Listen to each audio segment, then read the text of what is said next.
Hello everyone, welcome to Rishikul Online School.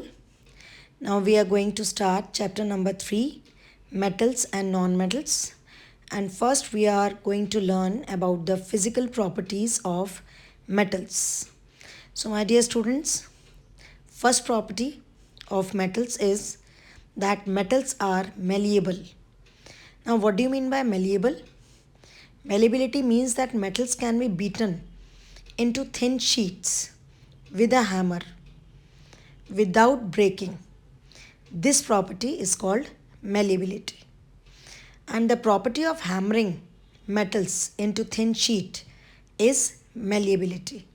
As you can see in this picture that a thin sheet is there and it can be converted into the thin slides, and this property is called malleability.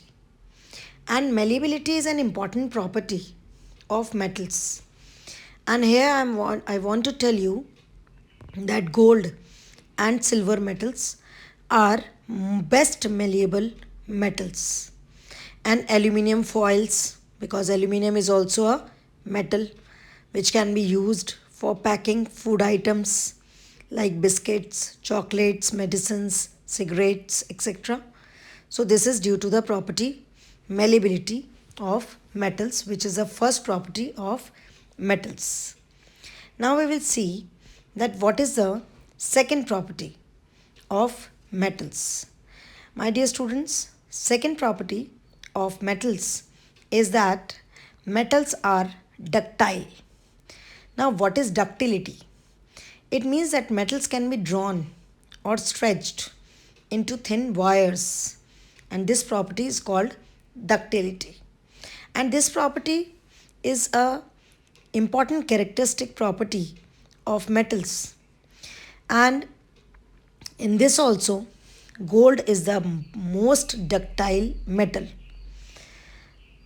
And copper and aluminium metals are also very ductile and can be drawn into thin copper wires and aluminium wires. That is why we make the electric wires of copper and aluminium due to this property of metals, that metals are ductile and they can be converted into thin wires. Now let's move to the third property of metals, that metals are good conductors of heat. Metals allow heat to pass through them easily. As you can see in this picture, this pan is heated and it is made up of metal, and the heat is passed to the handle, and the person who is touching it, he is feeling it hot. The pan was heated somewhere else and the heat is conducted through the metal. It is due to the property of metals that they are good conductors of heat.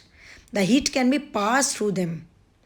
And the water boilers, cooking utensils, that is why they are made up of copper or aluminium metals, because they are very good conductors of heat.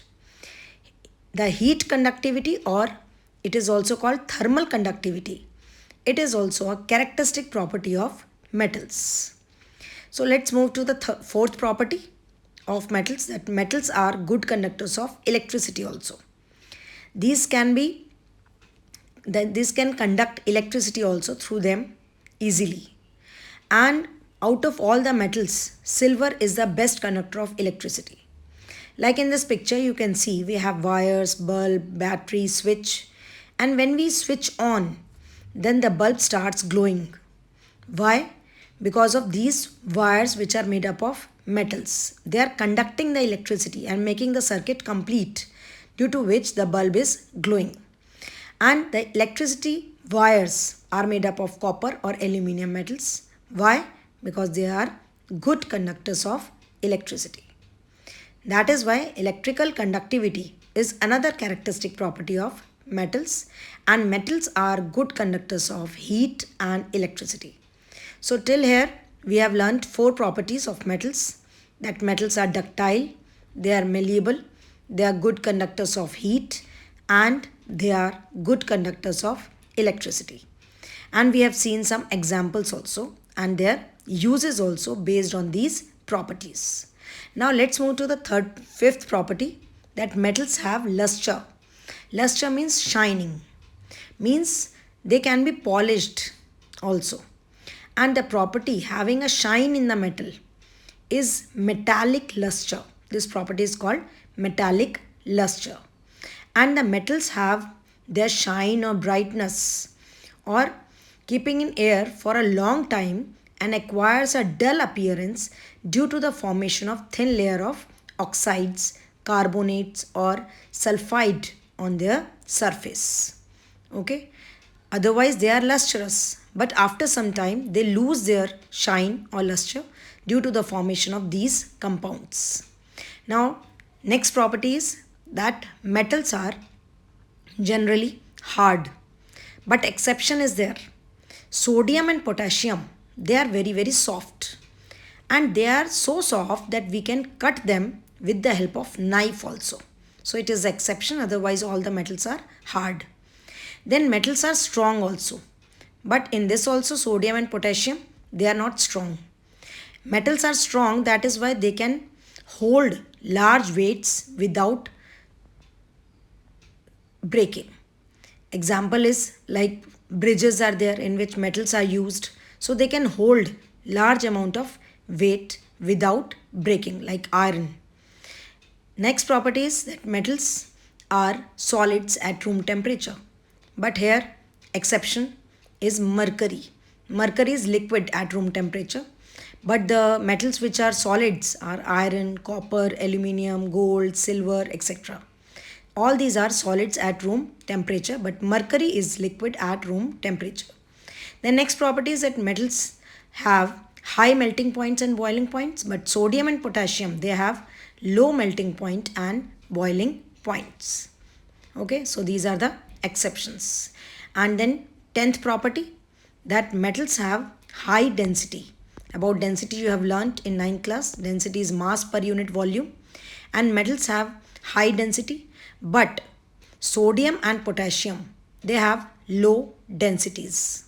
Okay, so metals are heavy substances. So these are the properties of metals. Now next property of metals is that metals are sonorous. Sonorous means they produce ringing sound when they are hit by hammer or any hard substance. That is why metals are used for making bells, strings, wires of musical instruments like sitar, violin, etc. Why? Because metals are sonorous and they produce ringing sounds.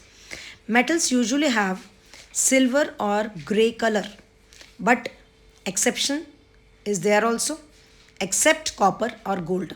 Copper have reddish brown color and gold have yellowish color. Otherwise all the metals have silver and grey color. So my dear student, these were the physical properties of metals. In my next video lecture, I will tell you the physical properties of non-metals and